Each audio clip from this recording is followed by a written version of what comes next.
Welcome. It's Thursday, June 3rd, 2021. This is the TYCAST, the video game podcast.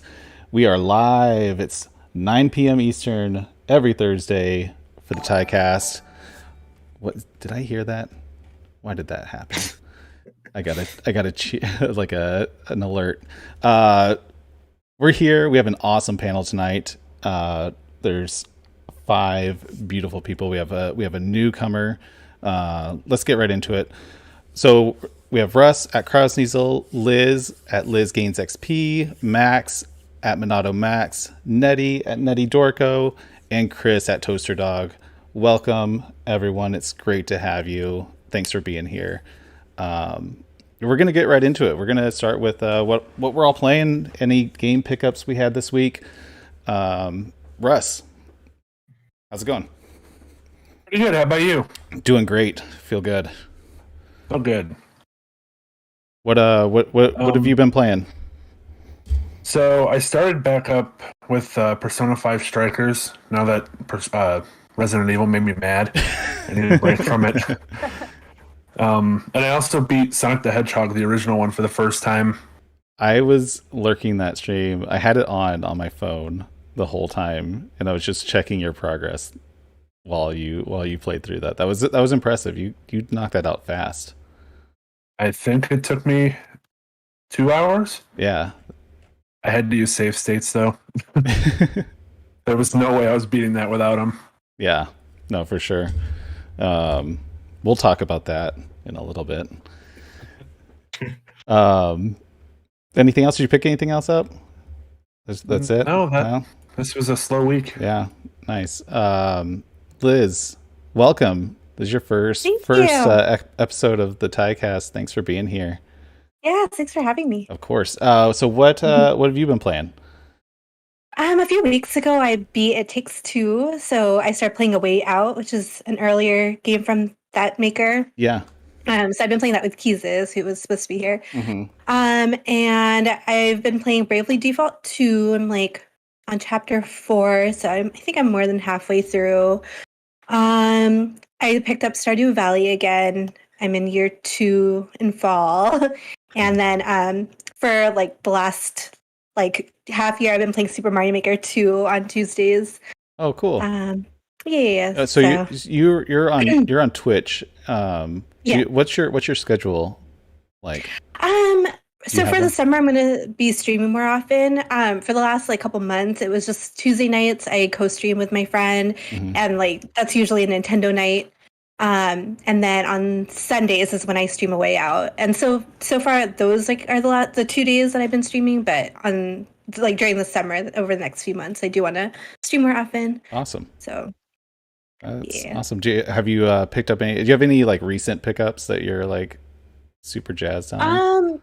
Yeah, I just picked up what's it called? World's End, or what is that? I've heard of that.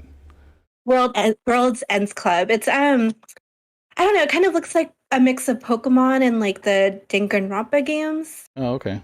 Yeah, it recently released on the Switch. Cool. A couple days ago, so awesome. Yeah. Awesome. Mm-hmm. Max at Monado Max, how's it going, man? I'm doing pretty well. Good. I took a little break on everything, so it's nice to come back. This is my first day back on the job of working, so it's great to have everything coming back. It's kind of hard to get used to everything since I took an entire week off, but we're here. That's what matters. Awesome. Yeah, it's good to have you. It's good to always have you, man. What have you been playing this week? So I thought I would have gamed a lot more since, taking a break from everything, but I didn't really play much other than Shin Megami Tensei Nocturne HD. Even then, I really didn't play that much of the game. I only put 2 hours total. But I'm having a lot of fun with that. There's really no issues with that game. I think last week I made it sound like there was a lot of issues after rewatching the episode. I just want to say, really no issues with the new HD remastered. Some of the audio kind of messes up when you're in the battle, but other than that, everything's fine. I mean, the cutscenes, they're not in widescreen, but there's literally no more issues. I just want to that. I would have had a game pickup, but I'll just tell you the story. Yeah. I got it. I bought it off eBay. I'm not going to say what the game was because I'll be getting it next week, but I will tell the story because I feel like it's funny. I bought this game on eBay. It came in yesterday. There was only one photo of this game, and the lighting made it look like the condition was really, really good. Mm-hmm. I got the game. I opened the case. Inside the artwork, there is so much brown inside of it on the left side of the case, and then the other side of it has water damage. And I guess the brown was water damage. I don't think water damage does that. Maybe it was coffee. I don't know, but the entire back of the game had so much damage from something, and then the left side had this big brown stain. I was like, I'm taking this back. The eBay listing did not mention any of this. I hope point that out. I hope it was coffee. I hope it wasn't anything worse than coffee. I don't know what it could be. Like, I didn't think water could do that, but I mean, I don't know. Is it because it's brown? Yeah. It's because it's brown. It's brown. Huh? Yeah, it's brown. So I took that back instantly because I felt like that was disgusting, and I almost didn't get a refund because the person was like, "I do no refunds," but I'm like, "You didn't list any of this in your description." Yeah, that was misleading for sure. Well, good luck picking up next week. And then Nettie at Nettie Dorco, how are you doing? I'm good. Good.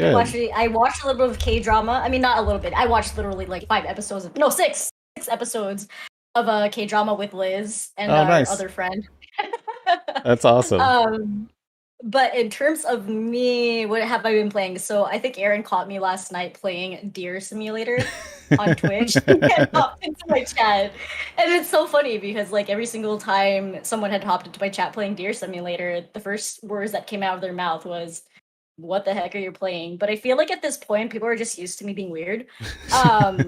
And then I've also been playing Guacamelee, but that one was off stream. And in terms of pickups, I just kind of got things that were free on Steam this week. I think it was Little Nightmares and Tell Me Why. And then I saw one that was on sale called Wander Song. So I think it might be a rhythm game.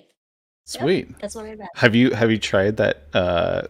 What was it, Sitting Simulator or whatever, the one that I dropped in the Not Discord? Yet. Not yet. It's free though. I was thinking, I was like, you know what? I've done 2 weeks of simulators. Maybe I'll go on my 3rd week because I beat Deer Simulator last night.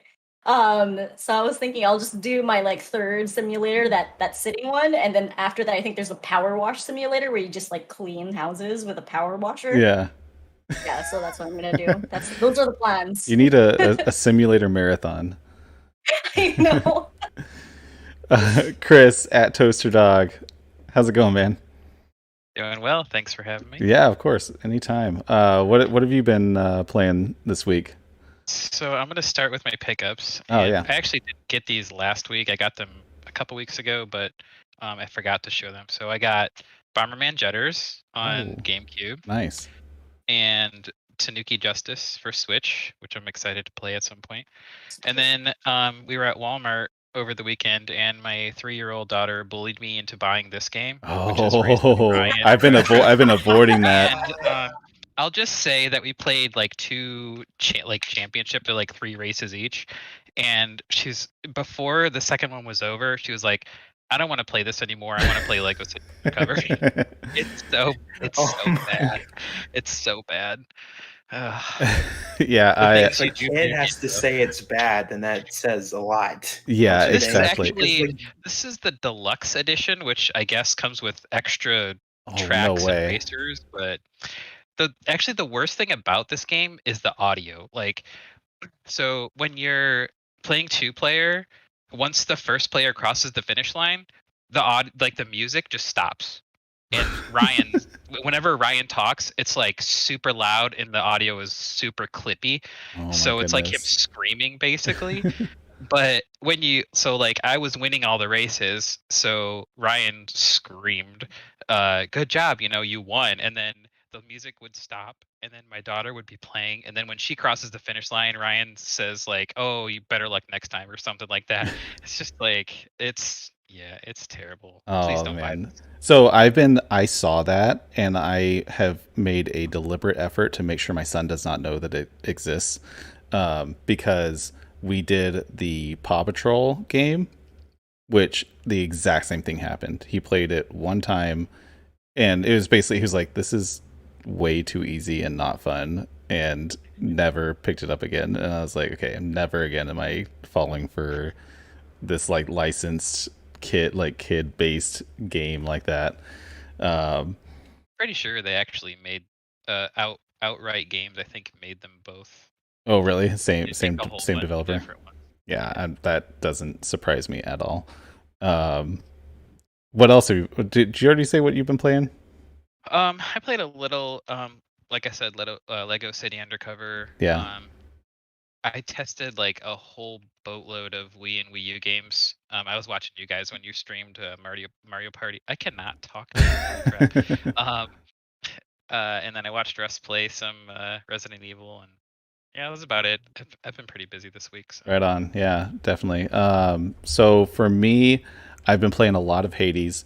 I almost got my first run completed, but not quite. I died before I reached the final boss. And then a little bit more Katana Zero. I streamed that and had a not very successful stream. I kept dying. I have like two tapes left, and I just wasn't in the right mindset for it. Mario Party for Russ's birthday. Happy belated birthday, Russ. We did a Mario Party stream on your birthday. And then aside from that, I still play Rainbow Six Siege. I'm not good at it, but I play it with like this group of gaming dads that I met online like a year ago.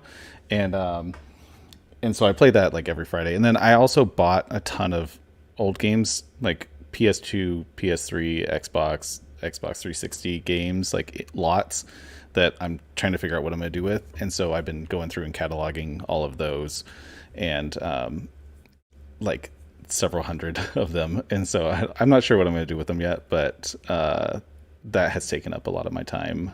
And then also finalizing, I've been testing out a bunch of budget headsets because I have a video coming out in the next week or so. And so that's been what I've been up to lately. Real quick before we get into the news, we do this podcast every Thursday, 9 p.m. Eastern. If you're listening on the audio version, be sure to subscribe on the YouTube channel. If you are listening, if you're watching live or you're watching after, be sure to subscribe on your favorite podcast network, and leave a review and everything. Tell a friend about it. We're out here trying to get more people involved in this. We love doing it, and we love like everyone in the chat right now is awesome.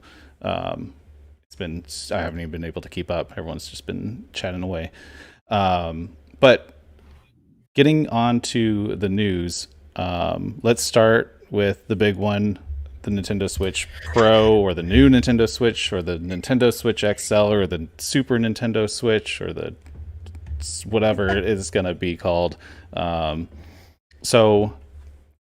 I'm gonna start with a few things.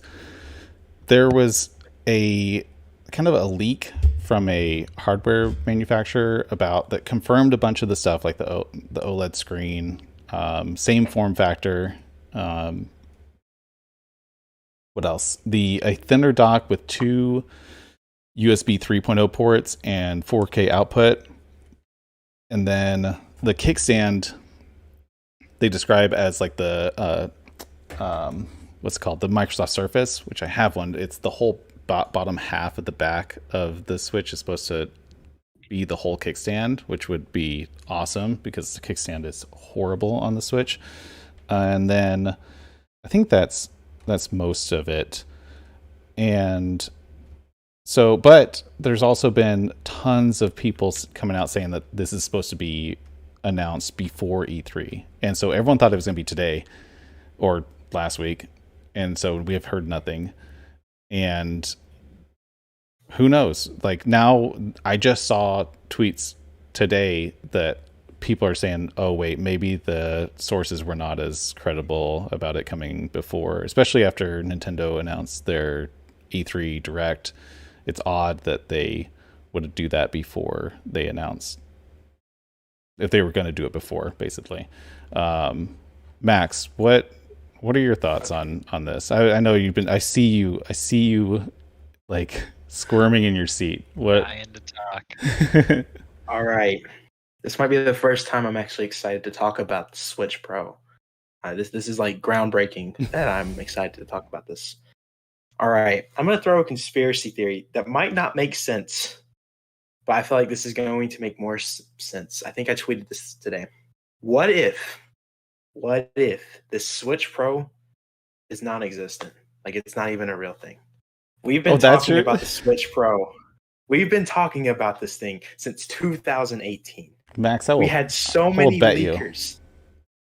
There's so many leakers that were like, all right, guys, we're going to get this thing revealed before E3. I have seen what is probably the most credible leaker with Nintendo stuff now say it's not happening before E3. And the fact that this leaker had to say that makes me think there's some shady things happen with the Switch Pro. I am starting to think it is non-existent.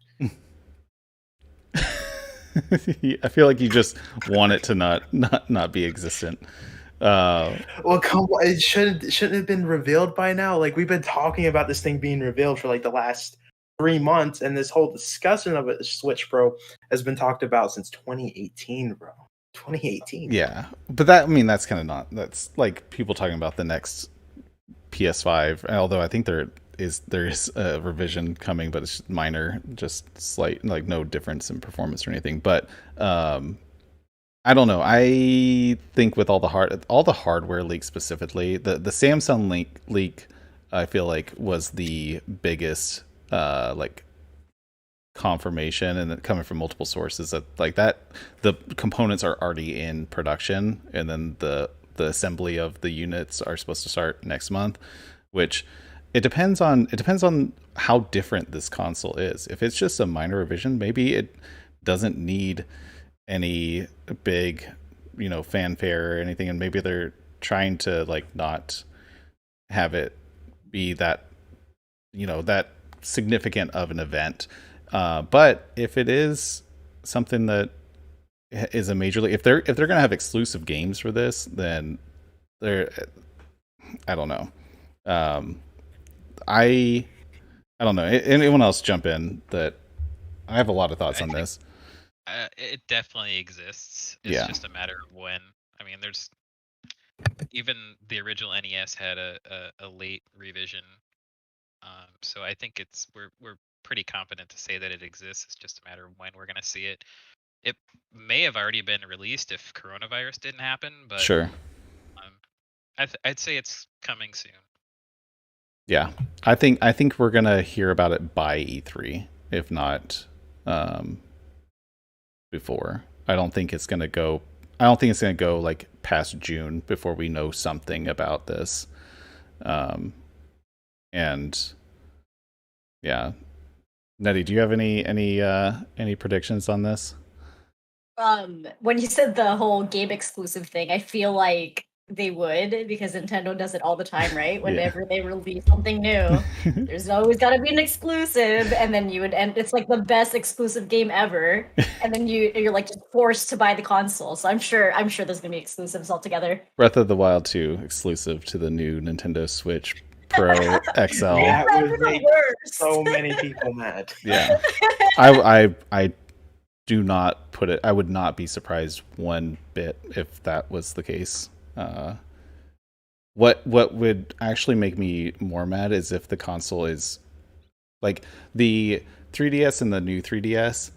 There wasn't that much of a difference hardware. I mean, I know like there somewhat was, but when you're looking at them side by side, there wasn't that much of a difference, especially because I think the screen resolutions and everything were all the same and stuff like that. And so that is something that was like, if they do something like that where it's not a huge jump up, then also do exclusives, that's going to be something that I would actually be upset about. But I don't know. Liz, do you have any? Oh, Max, jump back in. All right. I want to add one more thing to my conspiracy theory. I don't know if anyone knows this YouTuber, Modern Vintage Gamer. Yeah. He is a developer. Yeah.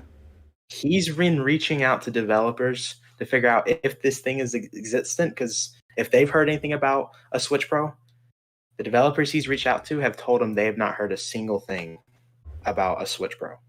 Don't you think that's weird? Come on now. Come on. I have not heard that, but that is weird if like he talked about it on the Spawncast on the most recent episode. Yeah, I mean, yeah, that would be weird. But what was I just gonna say? I lost it. What if with you Max, and you and your conspiracy theories? What if, like, no, I'm not even gonna go there. It was dumb. It was a dumb conspiracy. I'm not even saying it. It can't be anything dumber than what I've said. Then it's not. It doesn't exist. There's a funny. I meant to use it for the quote of the week. I might try to pull it up before we're done with the show. Liz, do you have any thoughts on the Switch Pro? We've talked about it extensively on previous episodes. So, and since this is your first time here, feel free to let us know any thoughts you have on a new Nintendo Switch. I read a tweet about how the new Nintendo Switch Pro might have like the virtual console that might have like DS games and stuff. I mean, I don't think they were like speculating, but they were saying what if, and like, yeah, if like they didn't have that many changes to the console, but they did have exclusives, and then they did have like the virtual console that was like upgraded and had all these cool games that the current Switch doesn't have, like I would be upset. Because I don't want to have to buy a whole new console just to play that stuff. Yeah. If it's not worth it. Because I already have like the current Switch and the Switch Lite. But I don't know. I guess we'll see. Yeah, definitely. Russ, what about you? When we're talking about the exclusives, were those actually like confirmed that there's going to be exclusives? No, there was a leak early on that there was communication between Nintendo, or it was specifically like third-party developer. It was inside a third-party developer leak that that they were working on an exclusive title for the new Switch. But I haven't heard anything about that since. That was like months and months ago, and I remember it got people all up in arms, and then it's kind of disappeared since. I would hope that they wouldn't do exclusives, but I could see them maybe doing like what Sony did with PlayStation, like PS4 Pro Enhanced. Maybe they would do something like that. Yeah. I mean, the 3DS had exclusives, but there was like what 3? Yeah. I don't know if. Yeah. Yeah, they had Hyrule Warriors 2. Minecraft was. Minecraft. Mm-hmm. Fire Emblem Warriors 2. I forgot about that. It seems like overall, basically just technical limitations more than, hey, you have to buy this to play these games, though. Mm-hmm. Yeah. I feel like they would potentially do like, I know we have some cloud games on the Switch. They would make those games run without using the cloud exclusively for the Switch Pro. Something I brought up before. Like, I know we have Control, and I think it's Hitman 3. Hitman 3, that we have cloud versions of. Yeah. Maybe they would make it where...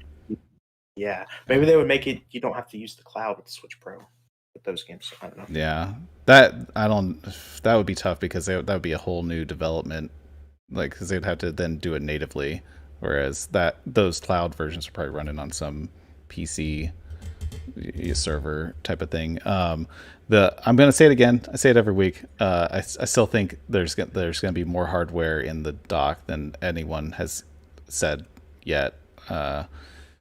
We'll see, but I think the upscaler is going to be in the dock, not in the console. It's supposed to push out the 4K graphics, especially with there's more and more like with the more USB ports, and there was a firmware update to the Switch that allows the dock to be remotely updated with firmware, which the current dock would not need, because there's no actual like processing going on. So I think that says a lot about it. Any last words about the Switch Pro? Maybe it's released by the next episode, or announced. I'm not released. Announced. Any last closing thoughts I'm assuming we're gonna hear about it by next Thursday. Nope. Well, Max? I hope to God that it's revealed before next Friday, because if it's actually revealed next week, I have to pay Aaron $10 with a Nintendo eShop gift card. I just did a bet in the chat with him. So I missed that. I hope it's revealed before or after Friday, because now you have stakes on it. Yeah. Okay, moving on. There was, let me make sure this volume is not too loud. There was gameplay of Horizon Forbidden West, 14 minutes of it. Everyone. Let's jump ahead here. Make sure the volume's not too loud. Did anyone watch this live stream? I know there were some people talking about the state of play. Like, I think people were thinking it was going to be more than just Horizon Forbidden West. Does this game have a release date also? It doesn't, but I think with the God of War Ragnarok news, there was something that was indicating that Horizon Zero Dawn is still slated for this year, but there's no like release window and all that. Yeah. I just saw something that said it was like nearing end of production, that they had finished like internal betas and stuff, like that they were just working on bug fixes and everything, which that makes me think that I would be very surprised if it gets pushed at all at this point. I know God of War, the sequel, got pushed to next year. We just found out today. So yeah, it looks like this is going to be out this year. It looks great. I like all the animations and everything like that. So Rush, you have a PS5. Max, you have a PS5? Yep. Who else does? No one? Okay, so me, Max, and Russ. Is this? Oh, this is cross platform or cross generation though too, right? Yeah. Yeah. It looks amazing though. It's beautiful. I think it looks fantastic. I bought Horizon Zero Dawn, but I have not played it yet. It's on my list. I've been trying to work my way through like the big PS4 games because I didn't have a PS4, and I still need to play God of War and Horizon. I beat Spider-Man, but how's your backlog like? It's out of control. I don't know. I keep buying stuff, which like it's not as bad as Aaron. If Aaron's still in the chat, but between Switch and PS5, there's like PS4 games playing on the PS5 because I don't have a PS4. Yeah. It's just out of control. And they're all like long story games too. It's not like something I can just pick up like, oh, let's just experience this for a little bit. Okay, that's good.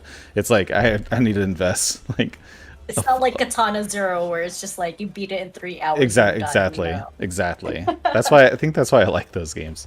I'll get that into that a little bit later too, because one of our hot takes, I touch on that.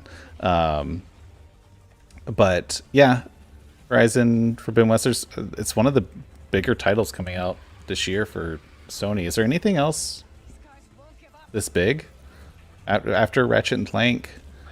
Is there any? Do they have any big other potential holiday titles? I can't think of anything, and maybe they're waiting to announce more stuff. Yeah, there might be some announcements that we haven't heard about. I think they're gonna dive into a lot of PS4. Is everyone frozen on my screen? Oh no. Well, there we go. Everyone unfroze. Deathloop. Yeah, that's a timed exclusive, right? It's I don't know. I know people are assuming that though. I don't know if it actually is. Yeah, maybe it's not confirmed. But what was I gonna say? I don't know. I'll talk about the whole like story-based games later. So moving on with the news, the Oh, we already kind of touched on it, but basically, God of War Ragnarok, which is not the name of the game. I have a question about that. Yeah. What made people think it was coming out in 2021? Because I thought that wasn't like really confirmed. The announcement trailer said, like, at the end, it ends with 2021. Back when they didn't have anything. They still don't even have a name, and so, but it just said Ragnarok, then God of War 2021. That was all it said in the trailer, and we have seen nothing else since. And so they announced today, since the release of next God of War teaser last year, we've been humbled by the amount of love our community has shown us. We are incredibly grateful to see so many people excited to experience the next chapter of Kratos and Atreus' journey. We remain focused on delivering a top quality game while maintaining the safety and well-being of our team, creative partners, and families. With this in mind, we've made the decision to shift our release window to 2022. Thank you for your continued support. We've got some exciting things in the works that we can't wait to show you. Santa Monica Studio. Exhale. So yeah, I was not surprised by this. I just put up an article on my website about predicting that this was going to be announced at E3, and it already happened. So coming to PS4 too, right? That was officially announced. I think it is supposed to be cross-gen. I don't know, actually. I think I read that yesterday. Maybe I'm wrong. Probably.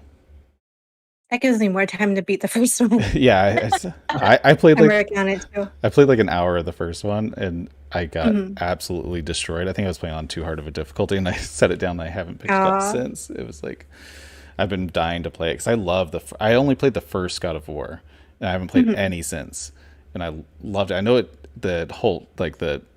it's way different now with the new one, and so it's been a while. Yeah, I played a few hours, but I haven't touched it in like a year. Yeah, literally. Yeah, I'm in the same exact boat. So before we get into the hot takes, I want to go through and talk to each of you guys. Russ, you're streaming on Twitch. You're on Instagram and Twitter. You just streamed Sonic and Resident Evil 8. What's next on your to-do list? I want to go back and finish Resident Evil 4. Yeah, because you were streaming that before 8. Nice. I didn't beat it fast enough. How far are you? I think I'm like halfway. Oh, okay. I wasn't sure if you were like right near the end or not. I don't know. And then Liz Gains EXP. You're streaming on Twitch. We talked about it a little bit earlier. You're also on Twitter and Instagram. What are you streaming right now, or what are you getting into? So right now I'm streaming A Way Out, and it's usually either Super Mario Maker 2 or Fall Guys on Tuesdays. I'm going to go back to streaming Celeste. I think I'm on chapter 3, so I need to get back to playing that. I grabbed the game that I was talking about. This is the World's End game. Oh, so cool. Cute. Oh, yeah, that's awesome. Yeah, it has kind of like Pokemon-like graphics, but the story, it's like a mystery, like one of those games where or stories where like the characters try to kill each other. I don't know if you've ever heard of like Danganronpa, but like kind of seems like a battle royale kind of thing. Oh, okay. Wait, oh, sure. Yeah.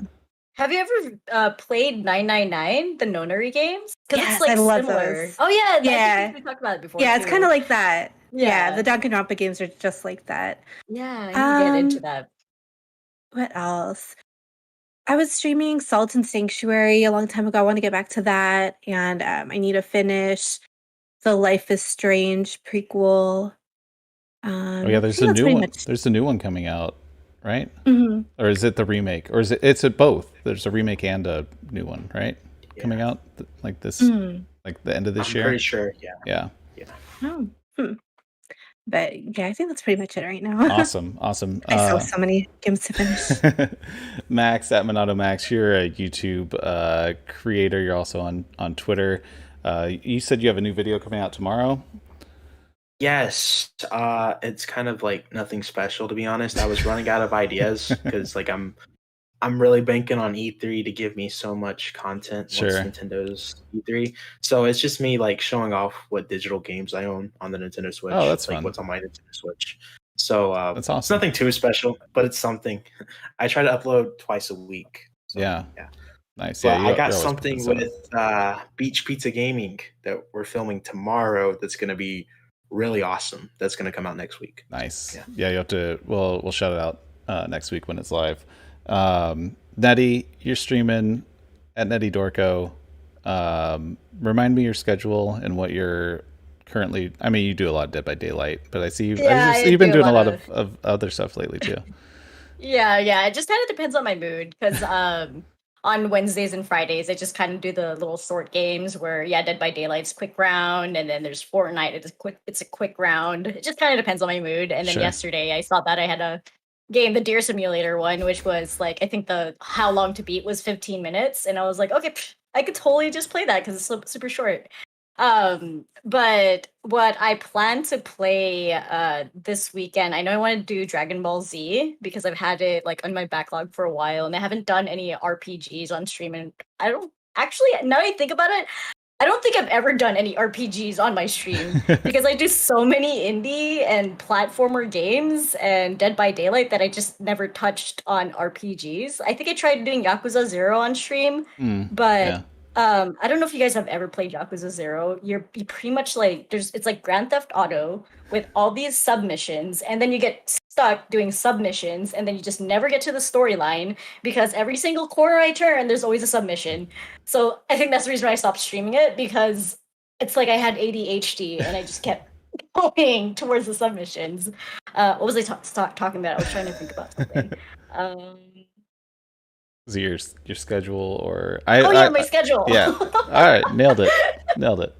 Yeah, so I stream on Wednesdays, Fridays. Those are usually the short game days, and then on Saturdays I do platformers and just a whole bunch of variety games. And then I usually try to end my stream with Dead by Daylight, just because people just kind of know me for Dead by Daylight. Otherwise, I don't think I have anything else planned. It just depends on my mood. Yeah, for sure. And then Chris at Toaster Dog, you are on Instagram. You're on Twitter. What else are you on? I know you're getting. You're still on Twitch. Yeah.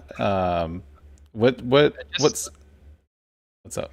I was gonna say I just found my Elgato streaming card, so I'm hoping to actually start streaming again. So. Nice. Yeah, I know we were talking about it last week.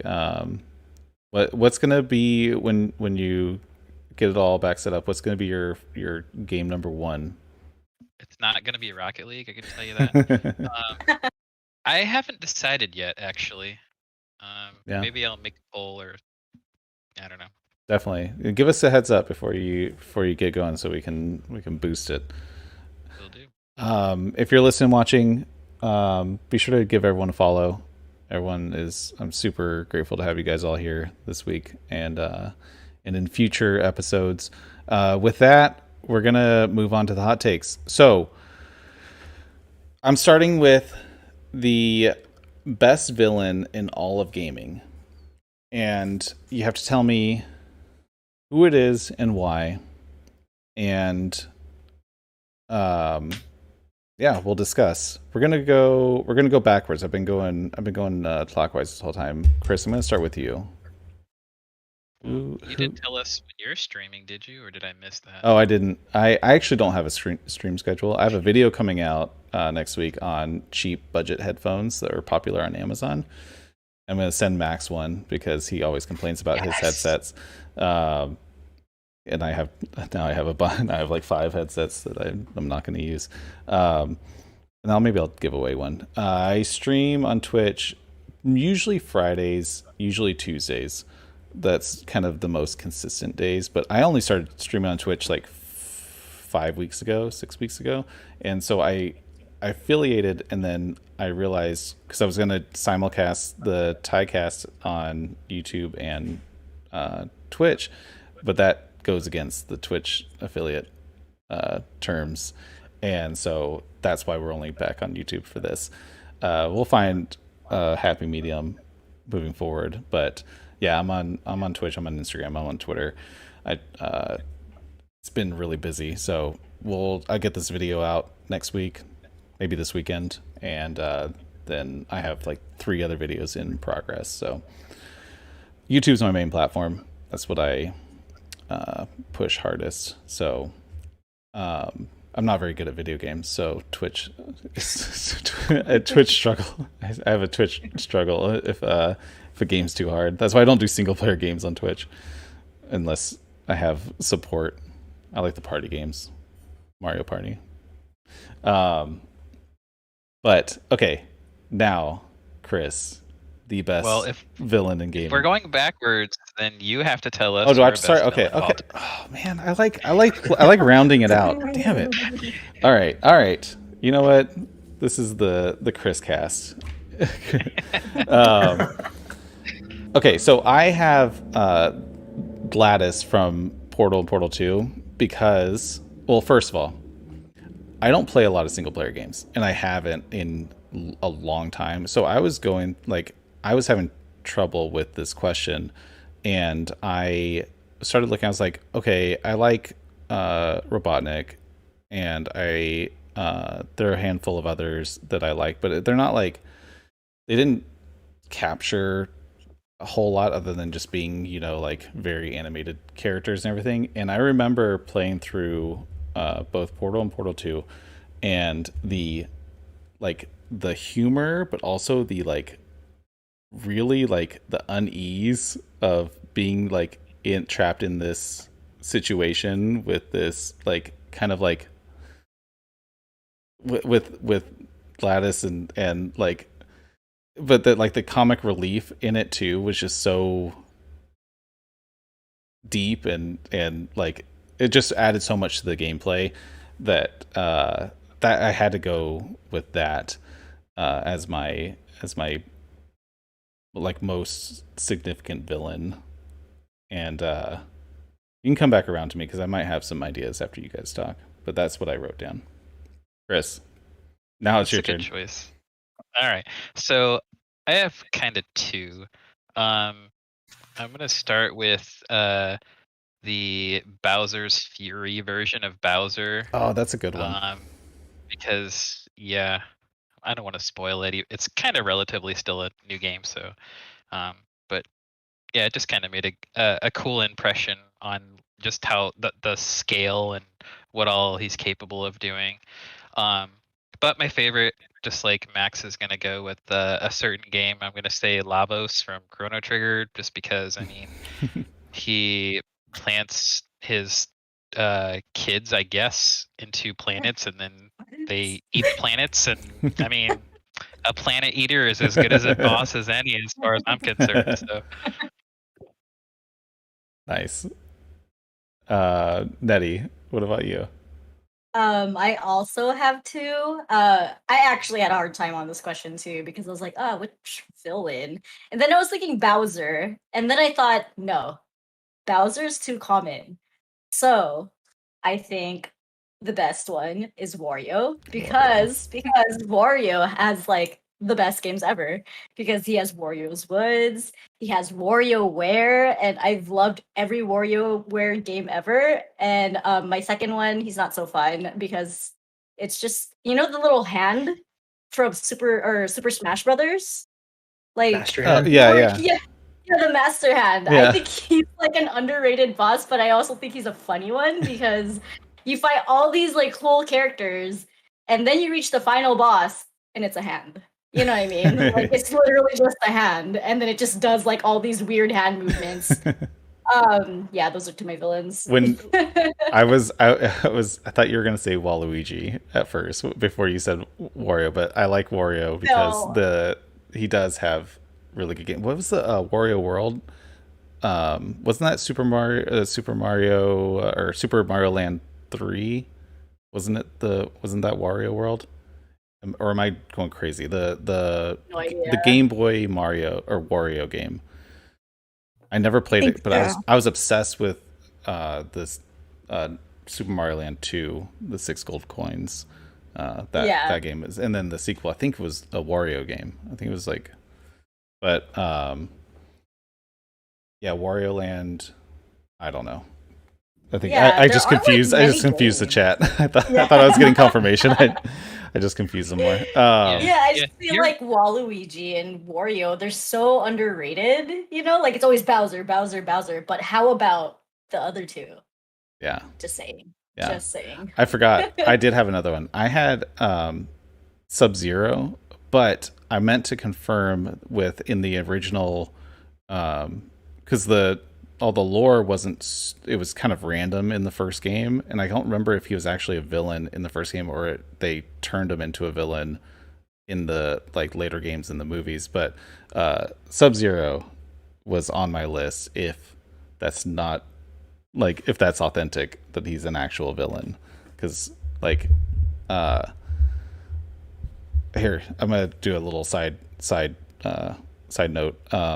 Did you know that when they were developing Mortal Kombat, they wanted one more extra character, but they ran out of memory, and so they duplicated Scorpion and just changed them blue, and so they have almost the exact same data, but they had enough like data left to change the moves and everything, but they didn't have enough like graphical memory to make a whole new character, and so they wanted the extra character, and so that's why there's two ninjas. But that's another discussion. Max, what about you? So I picked two just because everyone knows I'm going to say is the first from at least the game, because I felt like I needed to say something else that wasn't Spider-Man Web of Shadows. But I have Venom from Spider-Man Web of Shadows, and I'm not talking about your traditional Venom, like not the character Venom. The final boss of Spider-Man Web of Shadows has Venom turning into like some huge like 5-headed symbiote. Is probably the creepiest thing I've ever seen that like really scared me as a kid. And you have to fight this boss on the shield helicarrier. I can't pronounce that word right. I'm so sorry to anyone I just annoyed. But like the boss fight is so awesome. All the cutscenes with that is awesome. But something else that came to my head as my second boss fight is I don't actually know the name of this character, but I will describe the game what it's from, and that's Pikmin 3's final boss. The way that whole level, I know Trent's in the chat. Trent's a big Pikmin guy, so he should be able to tell us who the villain is. But at the end of, or that entire level is based off this boss, and the way they were able to use all the Pikmin into the boss fight, I felt like was really awesome, and it's something that like really comes to mind. I don't know if that's really my favorite out of like Nintendo games, but it's just one of the things that recently comes to mind because I thought that whole level was really cool. Pikmin 3. So yeah. That's funny. I did not, if I would have needed to take a bet, I did not expect a Pikmin 3 to be in the in the answers for this question. It's confirmed that Sub-Zero was a villain in the first game. All that displayed were those like end card screens where it just explained like who they were basically. Liz, what about you? So I have two as well. I wish I had more unique answers, but I would go with Bowser also being my favorite, just because like I love how dramatic he gets and when he's like upset, and he's just really funny and cute.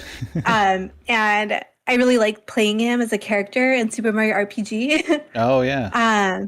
Yeah, he was like my favorite to play. And then my other would be Sephiroth, just because of the nostalgia and just like he has a badass song and just like really iconic fights and stuff. So nice. Yeah. I was trying to like think of all the RPGs I've played and trying to remember like any other like villains that stood out to me, but I can't remember all the different stories. Just kind of I know. I had to start. I had to get into the like I was digging through websites of like lists of villains. And I was like, who can I remember of like who was? Yeah, I did that too as like a reminder. Yeah. It's hard to pull like off the top of your head. Russ, what about you? I actually had a really hard time with this question just because I usually like the villains a lot, so I had a lot to pick from. I had two. One of them might be kind of spoilery, but the game is like over 10 years old, so I think that doesn't matter anymore. They can mute right now. if they haven't played. If there's any games they haven't played, I'm just kidding. It's from BioShock, so okay. I haven't played BioShock. I know you haven't. It's okay. The final boss in BioShock was surprising to me, and I thought it was really cool how throughout the whole game you work with him, not knowing he's going to be the final boss at the end. Damn it. Atlas was his name. We're talking about the first BioShock game, right? Yeah. I completely agree with you. Yeah. I absolutely love that boss. And the fight was kind of boring, honestly, but I liked the whole character of him. And my second one is Joseph Seed from Far Cry 5. That's my favorite Far Cry game. And he was such a creepy boss, or like villain. He was so quiet and calm throughout the whole game, even when you're in his siblings. And it's just the whole game you're going through it with this creepy guy just like talking over the radio to you, just really calm. And then at the end he gets really mad, and the whole end is really good, I think. But I really like that character. Nice. Those are some good ones. I like the whole the twists of like someone you think is like helping you, and then at the end it turns out. So it's funny. We're not touching on it, but I have played BioShock, but only for about an hour, and I don't remember most of it.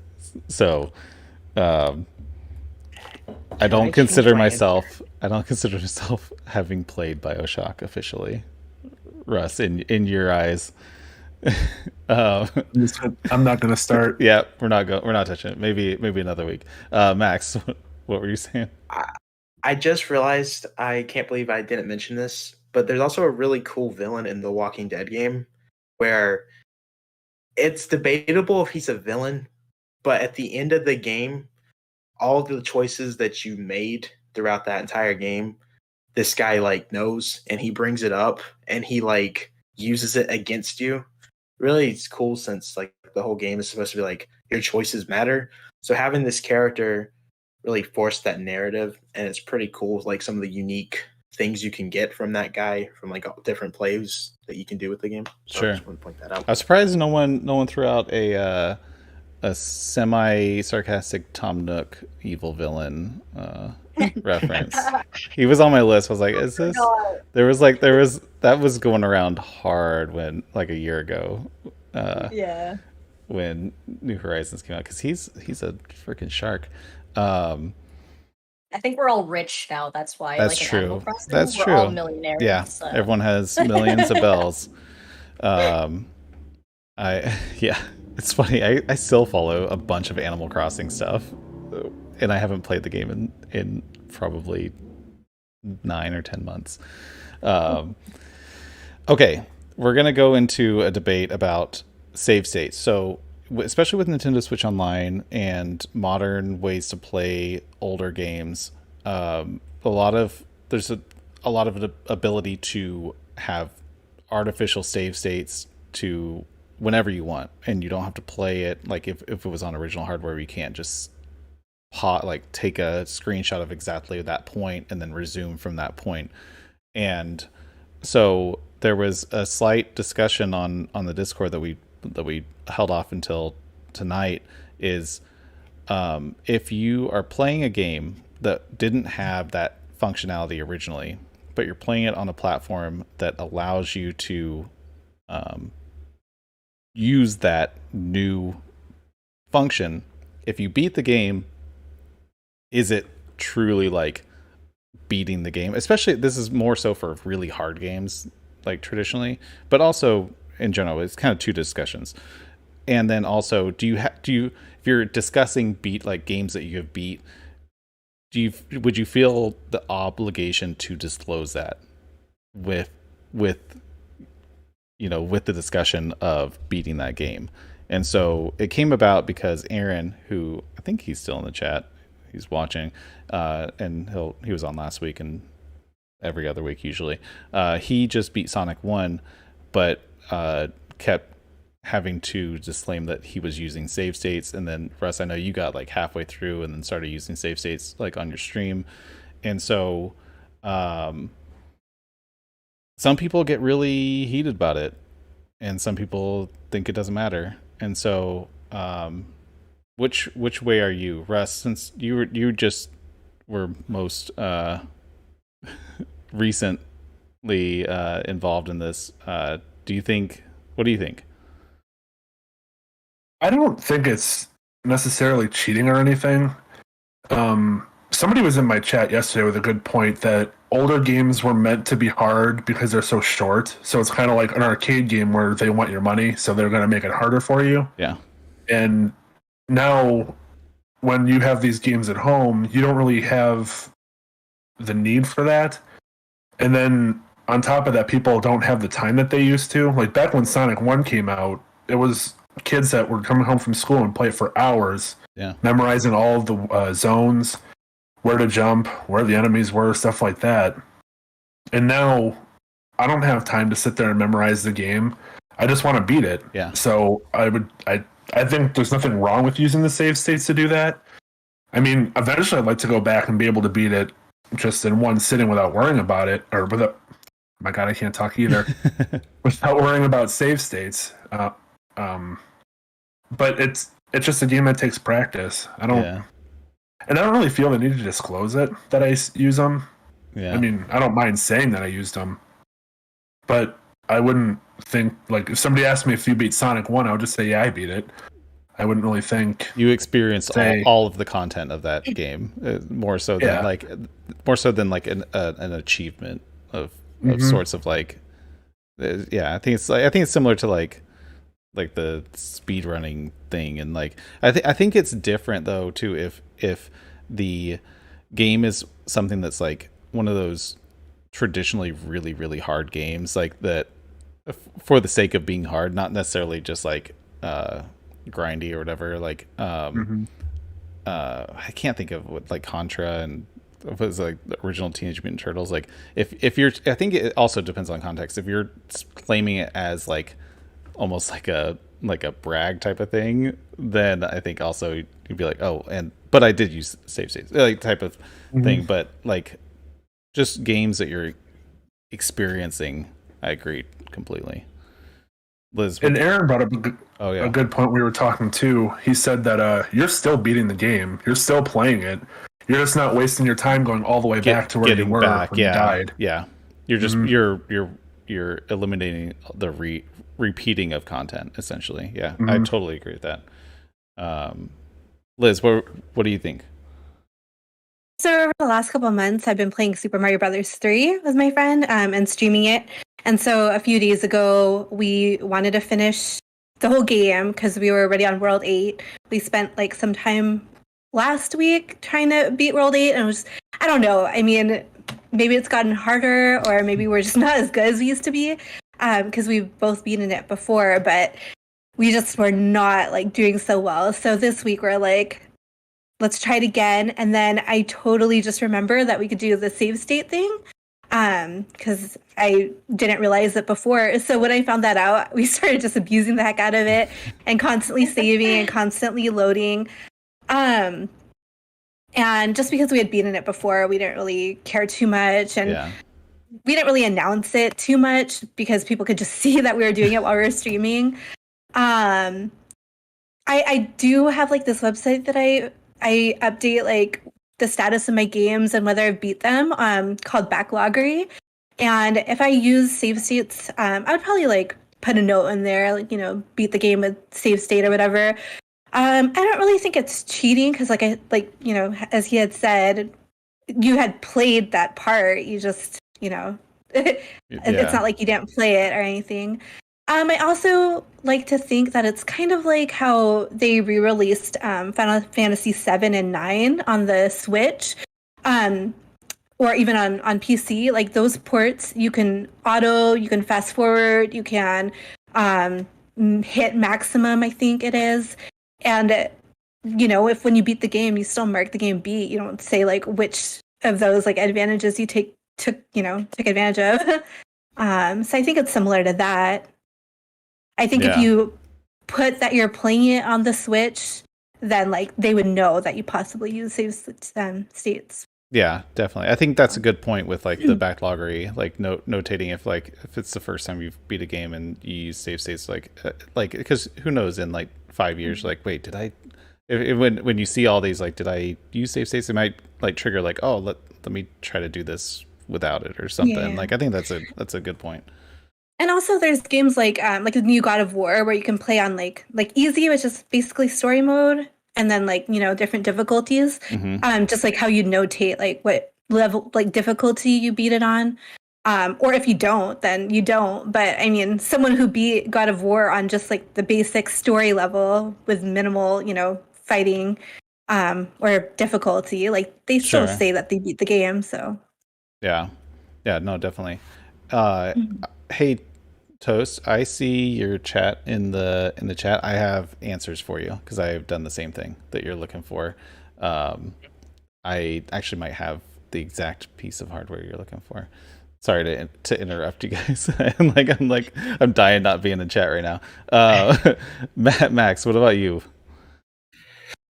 So, depending the game, I feel like sometimes you have to mention if you use save states or not. Like I mentioned with Ninja Gaiden and Ghost and Goblins that I Oh use yeah, save states because a game like that, I feel like, especially like I think you said it best. Like if people are bragging they beat the game, if they really use save states, they need to mention that. yeah. If it's like With a game like an like Ghost and achievement Goblins. type of thing, yeah, not just the experience. Yeah, And like I feel like save states are only cheating if you're like really, really abusing it, is how I see it.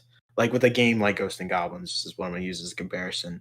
The way I use save states is no matter how far I got into the game or like lost progress, whenever I'm done playing that game, I'll use the save state.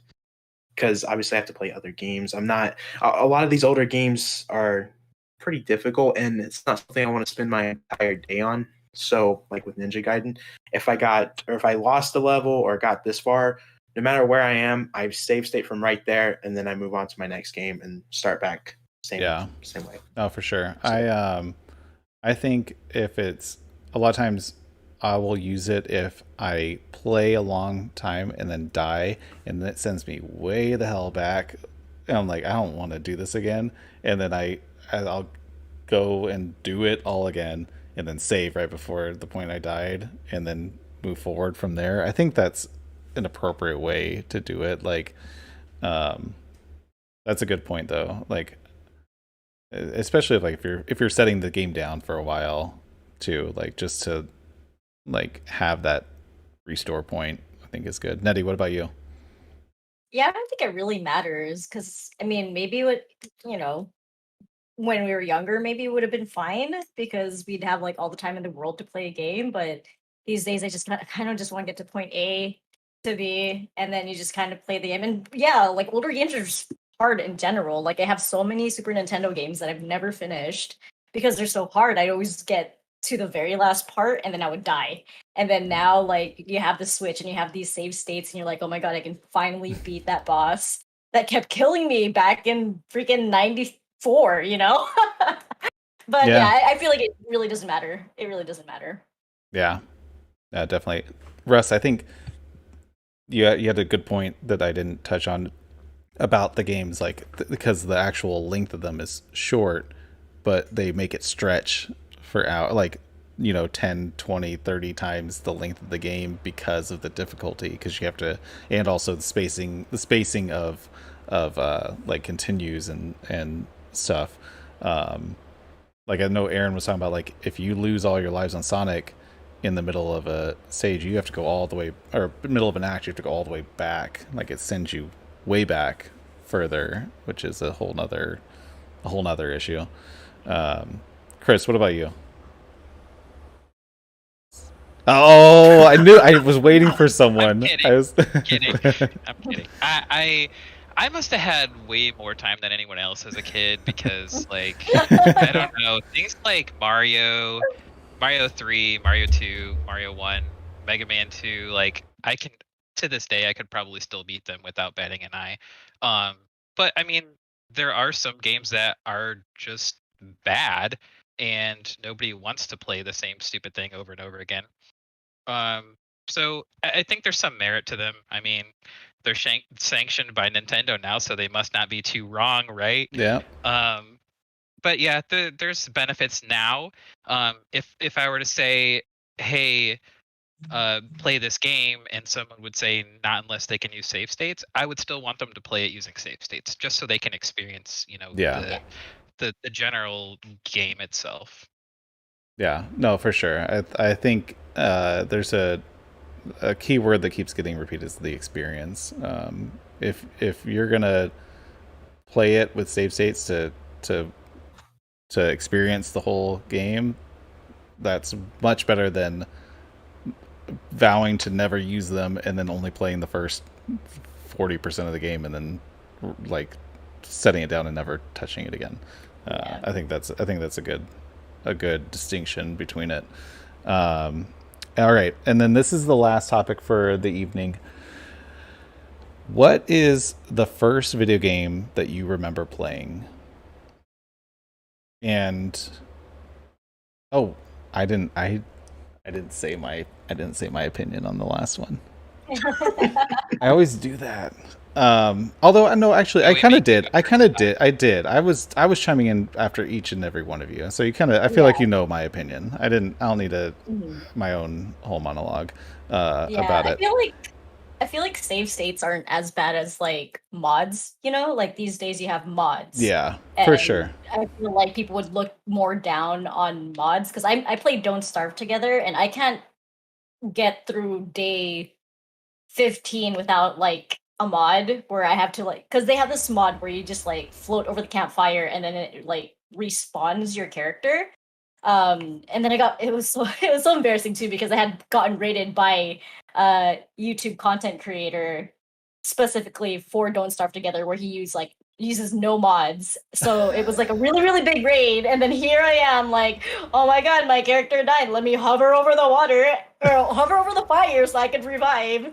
But I don't know. I feel like mods are more looked down on versus game states. For sure. I think mods are totally different like discussion, and because that like fundamentally changes the core game. So I totally agree with that. That's funny. It's funny with like the whole like purist like scene, and then like I don't know. Yeah. I don't care like at all, and so I always have this like imposter syndrome that I'm like I'm not really that good, and I don't care about I'll admit that I like pirate stuff here and there, and I'll modify things. I'll make things easier. Like it's more for the experience for me, and so I don't know. I get nervous sometimes if I'm gonna like put it all out there publicly because I mean gaming does have a tendency to get a little toxic with people with like people have strong opinions. I know there's some toxicity too, but like I didn't mean to say like purist or toxic or anything, but people have really strong opinions with stuff like that. So I think as long as it's not hurting anyone. I mean, like with Don't Starve, like we're playing for fun. Yeah, exactly. We use mods. Yeah. But if we're playing competitive games and you use mods to cheat, like in Fall Guys, like that's not cool. Yeah, exactly. Yeah. And you're ruining other people's experience. Oh God, that reminds me of Fall Guys when when they used to have so many more like hackers, and then it was just literally me and this other guy, and just because this other guy is like floating the entire time, he just like. I died in like freaking a minute. It was crazy. I'm like trying to run away from him because it was that thing where it like goes around in circles and you have to like jump over it. Yeah. And that's when I uninstalled the game and I was like, I'm never touching this game ever again. I hate Fall Guys. Yeah. Multiplayer games and competitive games, anything where you're like actively playing against other people and you're taking an advantage by modifying the game for your benefit. That's messed up. No doubt. I think we all agree on that. But okay, so back to the final question. The first video game that you remember playing as a child, what was it? I'm gonna start back up with you, Ross. Russ, sorry. I was reading something while I was saying it. Were you looking at Friends reunion? I was in the I was Ross? deep in the middle of whether they were on a break or not, and no. Russ, what was your first game that you remember playing? I don't know if 100% sure if this was my first one, but it's the oldest one I remember playing. And that was Pokemon Puzzle League on the 64. I didn't get a video game console until later. Mm-hmm. That was my first console, and that was I think the first game I got. It might have been Super Mario 64, but Pokemon Puzzle League was the one I remember playing the most. And I still have my original 64 and my original copy of that too. Nice. That's awesome. God, I feel old. Liz. No, I was just thinking that because this will probably show like my age, but my first console was the Super Nintendo, and my first game was Super Mario World. Nice. Mm-hmm. Max, what about you? So I have 3 games that I know is one of the first games, or the first game I ever played. I don't remember which. So let me explain. I probably should explain how I know all this. So I was in a hospital. I was like maybe 3 years old. I had to go for surgery because I'm a hemophilia patient, and they had to put like an implanted port inside of me. It was a children's hospital, and Nintendo actually donated GameCubes to this hospital for all the children to play, which I thought was pretty cool.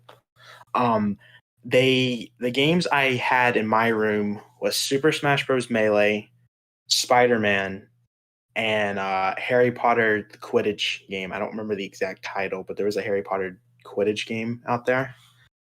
I'm thinking it might have been Smash Bros. Melee. It'd be funny if my first game was actually Spider-Man Web of Shadows, but that was years later. I wish I could say that. But I remember that just being so awesome because I was in the hospital, and yeah, it's pretty cool. Yeah, Max, you're such. We always talk about this, Max. I always thought you were older than you really are, and it's funny how the experience changes. I mean, it's so similar, but also different. Like it's just between generations and everything. Nettie, what about you? Okay. My mom is super Asian. Okay, I'm gonna say that. So she viewed, like, she was never against video games. She's always like wanted to buy me video games because she thought it was like, well, she would use it as educational purposes. Like, she bought me Math Blaster. Yes. And then she bought me, what's this other one? It was this Mickey Mouse game. I keep forgetting the title, but it was like this Mickey Mouse and a castle one on the Super Nintendo. I can't remember the game. No, I don't remember what it was. Oh, here it is. The Ultimate Challenge. Mickey Mouse, the Ultimate Challenge. So it's like this little puzzle game. It's super short, right?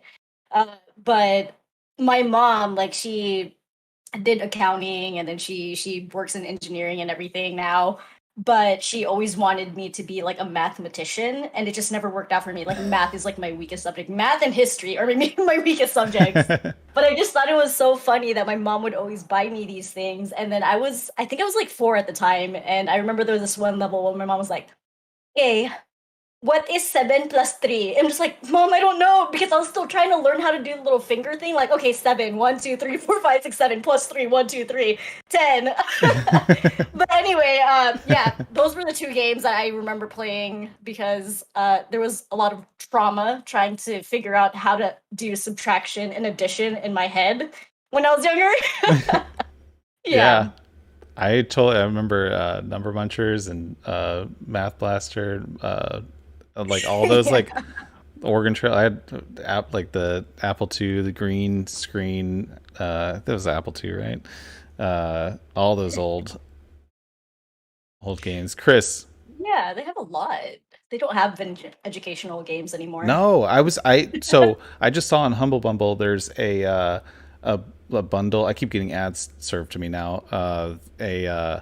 remember what was the car one? The purple car. Now I just drew a total blank. Putt-Putt. Putt-Putt. Yeah, there's like a whole bundle of those like late mid 90s PC education games. And I was like, I almost bid on it for my kid. He's 6 and he would totally be into that. And so I still might. I don't know. I remember like being way too old for those, but I was like, this is kind of sick. Like playing around with putt-putt, and then there's a fish one. I don't remember. I think it was like my neighbors all had them, and I was like, yeah, let's play some putt-putt. Like I was like 9 or something. I'm like too old for it. I had them too. Yeah, I played them as a kid, and then I did buy the bundle for my son. Oh, you did? He likes them too. Yeah.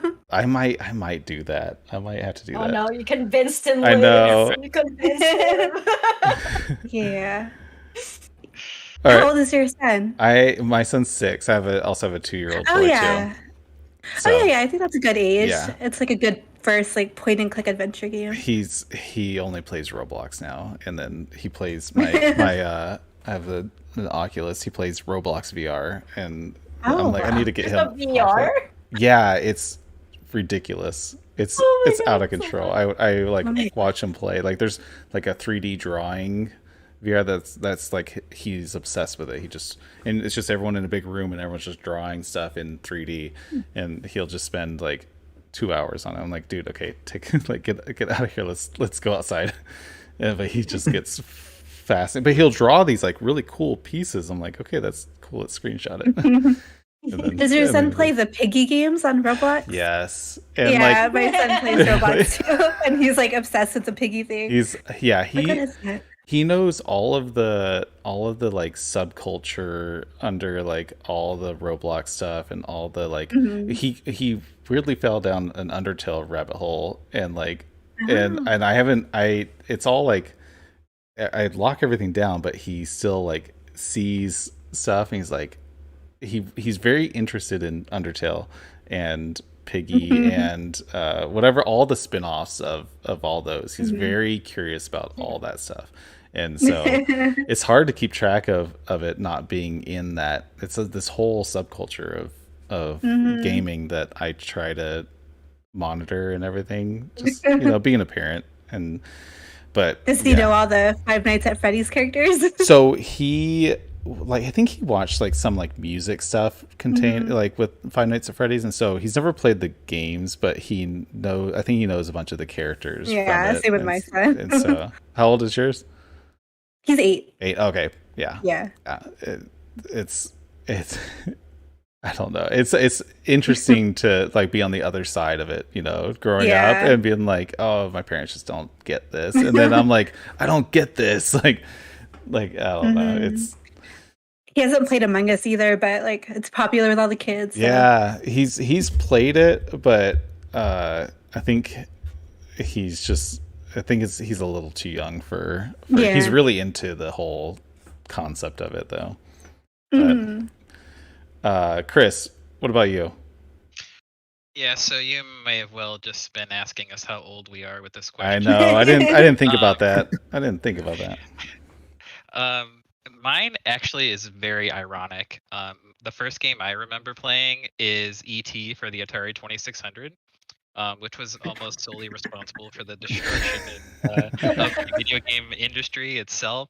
But I think of like Max's answer, and I just think of all the games that he may have missed like before that, and it's just crazy. Like if you think how much or how many games have been released, like even in the last couple of years, it's growing exponentially. Yeah, and it's crazy. Here, I have something for you. Nice. I know. I was like, sorry, it right there. I didn't know which one it was. I was one of those weird kids where it may have just become a bit like, I'm with Russ, I cannot talk. It may have just been because I was really young when I played it, but I had no idea what I was doing, but I didn't think the game was awful by any. I think the general consensus was that the game wasn't like objectively bad compared to other games. I think it was just the straw that broke the camel's back with the like